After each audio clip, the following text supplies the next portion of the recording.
everyone, welcome to all of you. Today we are going to discuss one of the most important protocol, that is Kyoto Protocol. Kyoto Protocol came into existence कब आया था 1997 में और force में ये कब आया 205 फरवरी में. This is an international treaty यानी अंतर्राष्ट्रीय संधि थी जिसको कि अडॉप्ट किया था यूएनएफसीसी ने, United Nations Framework Convention on Climate Change. I think all of you know the full form of this abbreviation. अब इसको लाया क्यों गया इस प्रोटोकॉल को? To reduce the emission of green house gases. जो हमारे वातावरण में ग्रीन हाउस गैसेस हैं उनको कम करने के लिए, उनके एमिशन को कम करने के लिए इस प्रोटोकॉल को लाया गया. इस प्रोटोकॉल को लाने के लिए 192 कंट्रीज़ जो हैं, जिसमें कि एक यूरोपियन यूनियन थी, उन लोग ने इस प्रोटोकॉल को एक्सेप्ट किया. बट जो यूएस था वो ड्रॉप कर गया इस प्रोटोकॉल से 2001 में.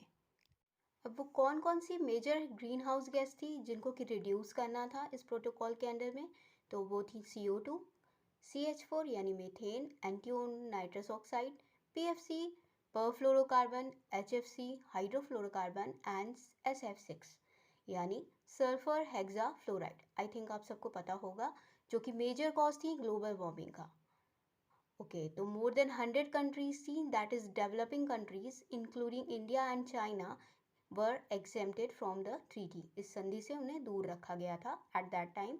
द सिग्नेटरी, तो the signatories that agree to the protocol, they have to cut down their country's emission to 6%. यानी उन्हें 6% तक अपने कंट्री का एमिशन कट डाउन करना था बिटवीन 2008 to 2012.